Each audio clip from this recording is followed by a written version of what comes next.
ওগো আল্লাহ, ওগো মালিক, তুমি ছাড়া তো আমাদের আর কেউ নাই, তুমি ছাড়া তো আমার আর কেউ নাই। আল্লাহ গো, তুমি যদি মাফ না করো কে আমাকে মাফ করবে?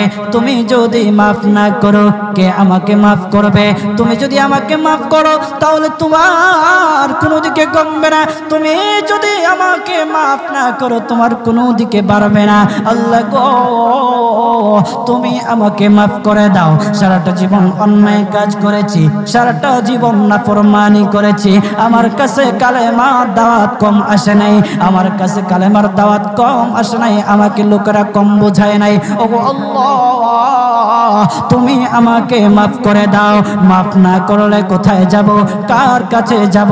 বাবা যখন মারে তখন মার কাছে আশ্রয় নেওয়া যায়, মা যখন প্রহার করে তখন বাবার কাছে আশ্রয় নেওয়া যায়, বাবা মা যখন প্রহার করে তখন দুনিয়ার কারো না কারো কাছে আশ্রয় নেওয়া যায়। ওগো আল্লাহ,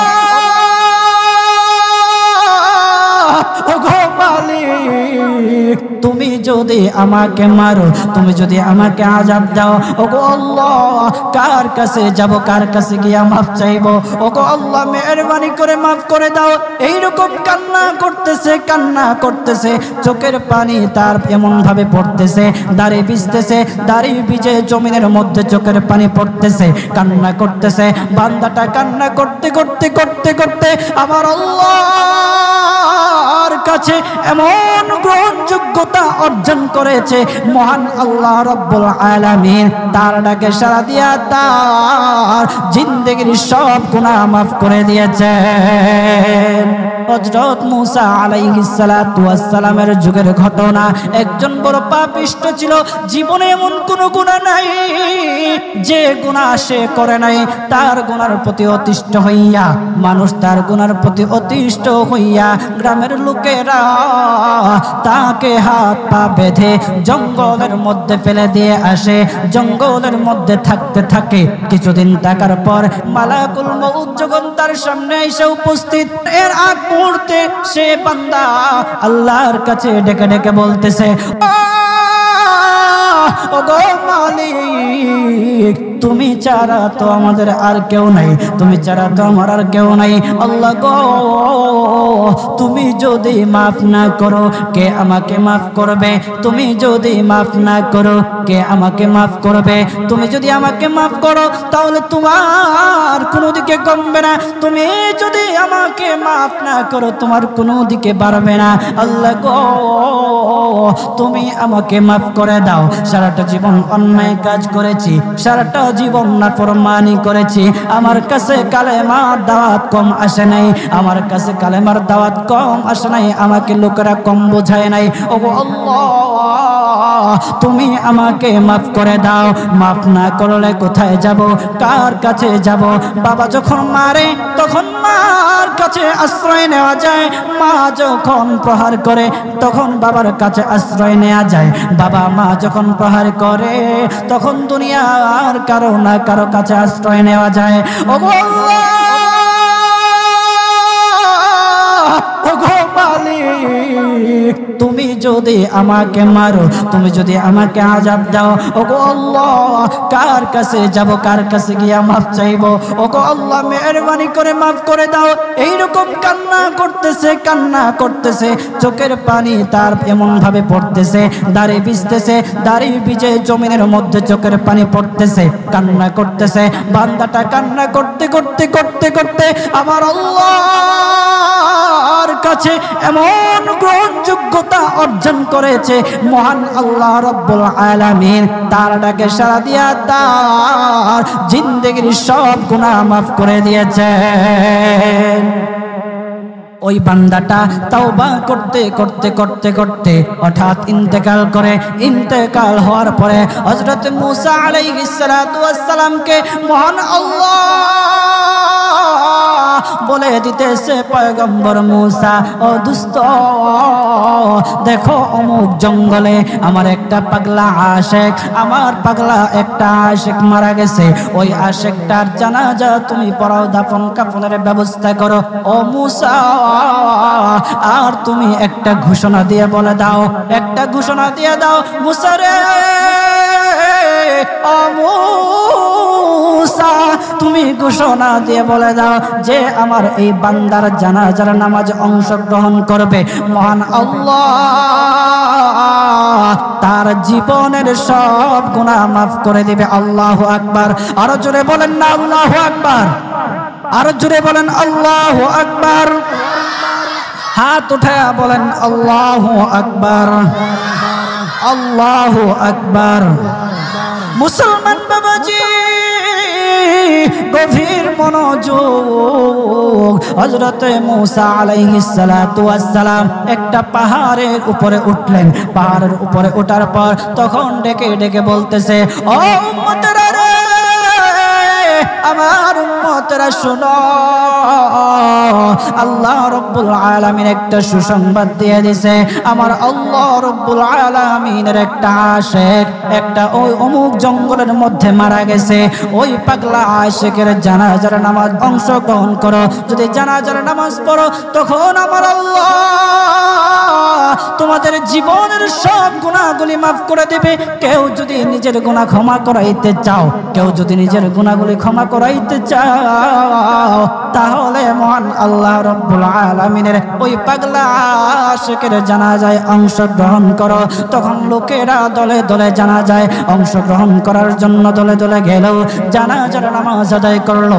আদায় করার পর পয়গম্বর মূসা আলাইহিস সালাতু ওয়াস সালামকে বলতেছে, ওগো আল্লাহর পয়গম্বর, ও পয়গম্বর, যার জানাজায় অংশগ্রহণ করার কারণে মহান আল্লাহ তার জীবনের সব গুনাহ মাফ করে দেবে, এমন মহা ব্যক্তি তো এই মহান ব্যক্তিটাকে তো একটা নজরে দেখা দরকার, অবশ্যই দেখা দরকার, আমাদেরকে সেই ব্যক্তিটাকে দেখান। তখন মূসা আলাইহিস সালাতু ওয়াস সালাম বলতেছে, ঠিক আছে তোমাদেরকে দেখানো হবে। তখন যখন দেখাতে গেলেন, দেখানোর সাথে সাথে লোকেরা বলল, পয়গম্বর আপনি কি বলেন, এই লোকটাকে তো আমরা ভালো করে চিনি, ওই লোকটা বড় পাপিষ্ঠ ছিল, বড় অন্যায়কারী ছিল, বড় জুলুমকারী ছিল। ওগো পয়গম্বর, সমাজে এমন কোন গুনাহ নাই যে সে করে নাই, সমাজে সব গুনাহ করেছে, সমস্ত গুনার সাথে সে জড়িত ছিল, সে জড়িত ছিল। তার গুনার কারণে, তার গুনার কারণে আমরা অতিষ্ঠ হইয়া তার হাত পা বেঁধে আমরা তাকে জঙ্গলের মধ্যে ফেলে দিয়ে আসি। এই পাপিষ্ঠ বান্দা আল্লাহ তাআলার বড় আশিক হতে পারে কিভাবে, আল্লাহ তাআলার প্যারা হতে পারে কিভাবে? পয়গম্বর মূসা আলাইহিস সালাতু ওয়াস সালাম আল্লাহর কাছে ডেকে ডেকে বললে, আল্লাহ লোকেরা কি বলতেছে আর তুমি কি বলো? ওগো আল্লাহ এর সমাধান কি, এর সমাধান কি? সমাধানটা তো তুমি দিয়ে দাও।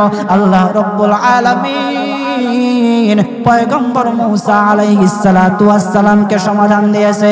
বলতেছে, ও মূসা দুষ্ট রে, ও দুষ্ট, তারা যা কথা বলেছে, লোকেরা যে কথা বলেছে সত্য বলেছে, আমি আল্লাহ যা বলেছি তাও সত্য বলেছে। ও পয়গম্বর মূসা তারা যা বলেছে সত্য বলেছে। ওই বান্দা বড় পাপিষ্ঠ ছিল, ওই বান্দা বড় অন্যায়কারী ছিল, কিন্তু শেষ বয়সে আইসা তার হাত পা যখন বেঁধে, তার হাত পা বেঁধে যখন লোকেরা জঙ্গলের মধ্যে ফেলে দিয়ে আসলো, তখন সে আমার কাছে এমন ভাবে কান্নাকাটি করা শুরু করে দিয়েছে, এমন ভাবে তওবা করা শুরু করে দিয়েছে। আমি আল্লাহ তাআলার এত দয়া, আমি আল্লাহ তার ডাকে সাড়া না দিয়ে পারলাম না, তার ডাকে সাড়া দিয়ে দিলাম। ও মূসা সে তাওবা করার সময় যদি সবার জন্য সে তাওবা করত, যতজন লোকরা বেঁচে আছে, যতজন উম্মতেরা আছে, যতজন লোকেরা আছে, সমস্ত লোকদের জন্য যদি সে আমার কাছে তাওবা করত, আমি আল্লাহ তার তাওবা মুহূর্তের মধ্যে কবুল করে সমস্ত বান্দাদেরকে মাফ করে দিতাম। সুবহানাল্লাহ, জুড়ে বলেন লিল্লাহি তাকবীর, নারে তাকবীর। কত দয়ার আল্লাহ! একটা বান্দা সারা জীবন গুনাহ করেছে, অন্যায় কাজ করেছে, শেষ বয়সে আইসা শুধু আল্লাহকে ডাকছে, আল্লাহর কাছে মাফ চাইছে।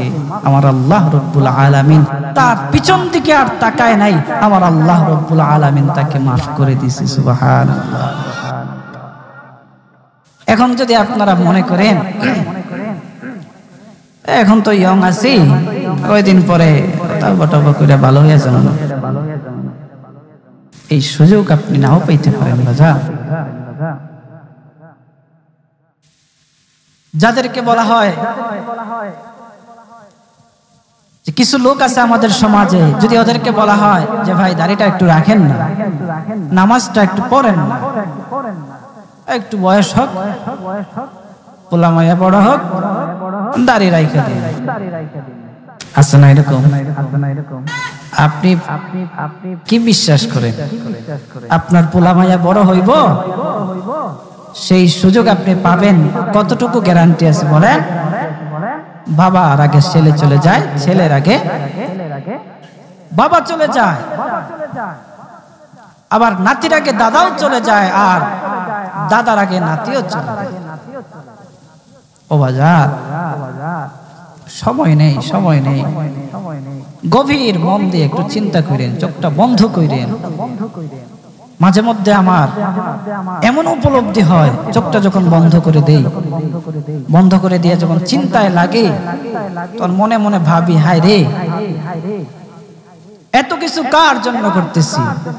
এই মুহূর্তে যদি মালাকুল মউত আমার সামনে আইসা যায়, আমাকে নিয়ে যায়, আমি তো সাদা কাফনের প্যাকেট হয়ে যাব। এই সম্পদ নেয়ার জন্য, আমার জিনিসপত্র নেয়ার জন্য আমার আত্মীয় স্বজনরা খাড়াখাড়ি করে, আমি কার জন্য কি করতেছি? অন্তরটা তখন ফেটে যাওয়ার মতো।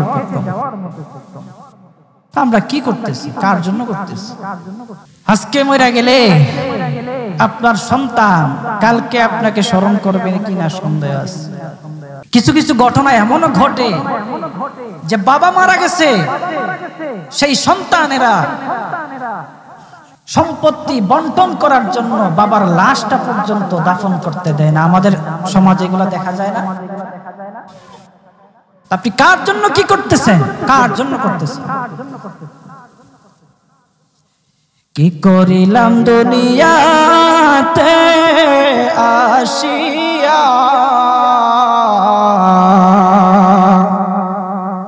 দেখো রে মন চিন্তা করে বসিয়া, বসে বসে চিন্তা করে কি করলাম দুনিয়াতে, কি করলাম। ও বাজান, এই জন্য আল্লাহ রাব্বুল আলামিনের কাছে মাফ চান, তাওবা করেন। আল্লাহ রাব্বুল আলামিন আপনার ডাকে সাড়া দিবে, আপনার তাওবা আল্লাহ রাব্বুল আলামিন কবুল করবে। বান্দা যত গুনাহ করুক না কেন, সব সময় আল্লাহ তাআলার রহমত তার পাশে আছে। এই জন্য বাজান, আমরা যারা আছি, আমরা আল্লাহর কাছে তাওবা করব তো ইনশাআল্লাহ। কথা বলেন না ইনশাআল্লাহ? বলেন, কিপটামি করেন কি লেগে? জোরে বলেন ইনশাআল্লাহ। নবীজি আল্লাহ তাআলা সুসংবাদ জানায়া দিয়েছে, যারা নিজের প্রতি জুলুম করবে, যারা নফসের প্রতি অত্যাচার অন্যায় করবে, তারা আল্লাহর রহমত থেকে নৈরাশ হইয়া না। আল্লাহর নবী গো, আপনি তাদেরকে জানায়া দেন, তারা নফসের প্রতি জুলুম করেছে, অন্যায় কাজ করেছে। ও গো আল্লাহর রাসূল, তাদেরকে আপনি জানায়া দেন, মহান আল্লাহ তারা যত বড় অন্যায় কাজ করুক না কেন, যত বড় নাফরমানি কাজ করুক না কেন, মহান আল্লাহ রব্বুল আলামিনের কাছে বান্দা চাইতে দেরি মহান আল্লাহ তাদের ডাকে সাড়া দিতে দেরি না। মুসলমান বাবাজি গভীর মনোযোগ, ও মানিকগঞ্জের মুসলমান ভাইরা, উক্ত আয়াত আল্লাহ রব্বুল আলামিন আমরা যারা পাপিষ্ঠ আছি, আমরা যারা নফসের গোলামি করতে করতে, অন্যায় কাজ করতে করতে যারা নফসের প্রতি জুলুম করেছি, অন্যায় কাজ করেছি, আমাদের মতো যারা গুনাহগার আছে, আল্লাহ আমাদেরকে সান্ত্বনা দেওয়ার জন্য উক্ত আয়াত খানা নাজিল করেছেন। আল্লাহর নবী মুহাম্মদুর রাসূলুল্লাহ সাল্লাল্লাহু আলাইহি ওয়াসাল্লামের কাছে দুইজন ব্যক্তি আসলো, আয়েশা বলতেছে, হাবিব, আমি শুধু সারা জীবন শুধু মদ খেয়েছি, আমি অন্যায় কাজ করেছি, মদ খেয়েছি, সারা জীবন আমি মদের মধ্যবন্ত ছিলাম, ওগো নবীজি আমাকে কি আল্লাহ রাব্বুল আলামিন মাফ করবে? আমাকে কি আল্লাহ রাব্বুল আলামিন মাফ করে দেবে? আরেকজন ব্যক্তি বলতেছে, হাবিব, ওগো সরদার, ওগো আল্লাহর রাসূল, আমি সারাটা জীবন জিনার কাজে কাটাইলাম, নাফরমানি করলাম, অন্যায় কাজ করলাম, হাবিব আল্লাহ রব্বুল আলামিন কে আমাকে মাফ করবে? আল্লাহর রাসূল সাল্লাল্লাহু আলাইহি ওয়াসাল্লাম চোখ বন্ধ করে চিন্তায় পড়ে গেলেন, চোখ বন্ধ করে দিলেন। আল্লাহর নবী মুহাম্মদুর রাসূলুল্লাহ সাল্লাল্লাহু আলাইহি ওয়াসাল্লামের কাছে জিবরাইল আলাইহিস সালাতু ওয়াস সালাম আসলো। আয়েশা বলতেছে, ইয়া রাসূলুল্লাহ, নবী গো, নবীজি, আল্লাহ রব্বুল আলামিনের পক্ষ থেকে আপনি সালামি গ্রহণ করুন। ওগো নবীজি, আপনার কাছে যে দুইজন ব্যক্তি এসেছে, আয়েশা বলতেছে, আল্লাহ কি তাদের দুইজনকে মাফ করবে? ওগো নবীজি শুনে নেন, কুল ইয়া ইবাদিয়াল্লাযীনা আসরাফু আলা আনফুসিহিম লা তাকনাতু মির রাহমাতিল্লাহ ইন্নাল্লাহা ইয়াগফিরুয যুনুবা জামিআ ইন্নাহু হুয়াল গফুরুর রাহিম। ওগো নবীজি,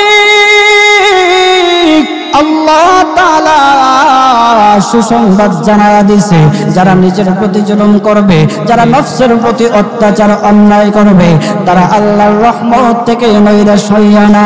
আল্লাহর নবী গো, আপনি তাদেরকে জানায়া দেন, তারা নফসের প্রতি জুলুম করেছে, অন্যায় কাজ করেছে, ওগো আল্লাহর রাসূল তাদেরকে আপনি জানায়া দেন, মহান আল্লাহ তারা যত বড় অন্যায় কাজ করুক না কেন, যত বড় নাফরমানি কাজ করুক না কেন, মহান আল্লাহ রব্বুল আলামিনের কাছে বান্দা চাইতে দেরি মহান আল্লাহ তাদের ডাকে সাড়া দিতে দেরি না। আল্লাহ তুমি দয়ার সাগর, আল্লাহ তুমি দয়ার সাগর, রহমানুর রহিম, তোমার দয়ায় পূর্ণ আমার সারা নিশিদিন। বলেন, তোমার দয়ায় পূর্ণ আমার সারা নিশিদিন। তুমি মিঠাও সকল চাওয়া দুদিন আগে পরে, তোমার কাছেই সকল পাওয়া সবই তোমার তরে। আল্লাহু আকবার, আরো জোরে বলেন আল্লাহু আকবার। তুমি মিটাও সকল চাওয়া দুদিন আগে পরে, তোমার কাছেই সকল পাওয়া সবই তোমার তরে। তোমার পথে চললে সবাই, তোমার পথে চললে সবাই আসবে যে সুদিন। তোমার দয়ায় পূর্ণ আমার সারা নিশিদিন। বলেন তোমার দয়ায় পূর্ণ আমার সারা নিশিদিন। আল্লাহ তুমি দয়ার সাগর, আল্লাহ তুমি দয়ার সাগর, রহমানুর রহিম। তোমার দয়ায় পূর্ণ আমার সারা নিশিদিন। তোমার দয়ায় পূর্ণ আমার সারা নিশিদিন। বলেন মারহাবা।